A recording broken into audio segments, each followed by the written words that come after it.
what I'm having, what I'm experiencing is anxiety. And did you find depression or? I had a lot of suicidal thoughts. I look at the next one like Hi guys, welcome to Ephraim Talks, where we talk about real life transformations. My name is Lynn, and today I am joined by a very special guest who is going to be telling us about her life transformation. Welcome to the show. Thank you, Lynn, for having me on the show. My name is Krisha, and today I will be giving my testimony. Okay, so Krisha, I've known you for a long time. Well, not too long, but I've known you for a couple of years, and I know your story, but I don't really get it. You grew up in the church, right? So how is it that you go from that, being raised in the church, and then things just go downhill? What happened? Tell us exactly what happened there. Well, as you know, I was in the church from a very young age, from the age of like 3.5 years old. And then gradually over time, like when I was 7 years old, I was introduced to pornography. I remember watching it a lot, and then it influenced the way that I used to think about like things in the church. And I didn't know it was wrong at the time. So then gradually over time, I went into UTF. And then I started distancing myself from the church and from my parents, and then I started arguing with my parents and my brother a lot. Because it does really affect the family as well. And it affects the way that you think too. Okay. So was there any other like outside influences that you had, like friends at school, or was it just that? Well, I had two friends actually. Two that I was very close with. And one of my friends, well, I would call her my friend today. Well, not really. Because the way that I would see things and the way that she would tell me things, I used to see them very differently when she used to tell me things. Okay. So that influenced the way that I used to think too.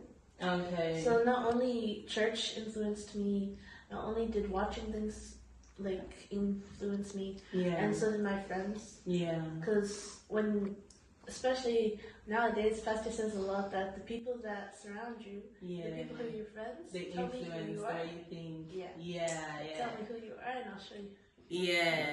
To be fair, I understand that because I went through the same thing. Your friends do really affect how you see things as well, like how you respond to things. It's a big topic, that one. But anyways, I want to go a little more into like the effects, like what is it that came with you going through all this stuff? Like, did you have anger issues, or did you fight depression, or I don't know, suicidal thoughts, or I don't know, what it is that you fought during this point of your life? Well, I did have anxiety, I would say from 11. But the thing is that I didn't know that I had anxiety because I could never identify it. But then when I started to think really clearly, then I was like, what I'm having, what I'm experiencing is anxiety. And I used to have anxiety even in the meetings when I would stand up, I used to shake a lot. No way. A lot. During the meeting? Yeah. Wow. During the meetings, when the pastor would ask me to stand, I'd have to grab onto the chair, or I'd have to be close to the chair to feel it underneath my knees or something. Oh my goodness. Yes, because I used to shake a lot. Did your parents know that you were? No, they didn't know because I never used to say it to them. Wow.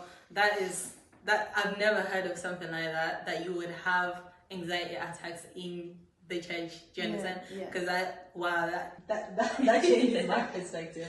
But anyways, I just wanted to ask more about why is it that you already knew the word, you've been in church, your parents come to church every Sunday. Why is it that you did not just tell them and say, oh, I'm going through this, could you help me? Or tell someone. Why is it that you didn't do that? Well, the main reason why I didn't do that is because I didn't feel like they'd understand if I told them. So now you're not able to speak to your parents and tell them that you're going through something that is making you distance away from God. Wow. So at this point, did you believe in God? I had a lot of doubts because I was very confused of why I was feeling these things or why I was thinking these things. And I had a lot of suicidal thoughts at that moment.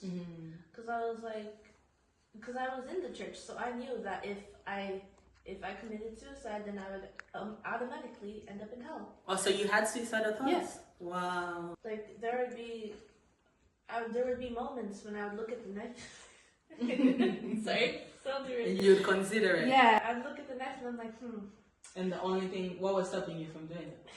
It's just the thought in the back of my head that if I did that at that moment, then I would definitely end up in hell. And I didn't believe that God was real because I've never had an experience with God like by yourself. Yeah, by myself. Hear testimonies of God. Exactly. Yeah. What was the point that you decided, okay, I'm done now?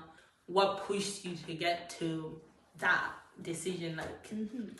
So this was a few months back, like at the start of my summer holidays. I remember ending 4th year, and I was coming back from my graduation, and I was like, now I'm done. Now I'm done with the friends. I'm done. You decided, this is it. I was sick for the Holy Spirit. Wow, that is amazing. I am so happy that you've decided to come here and tell other people your story. In fact, your story has made me see things in a different perspective, to say, because in my head, it was like, there's no way someone who was raised in the church is gonna, go. Thank you so much for coming, and thank you for tuning in to Ephraim Talks. I have been Lynn. And I have been Krisha. And if you would like to hear more of her story or other stories, join us at 157 Fisper Road every Sunday at 2 p.m. Bye!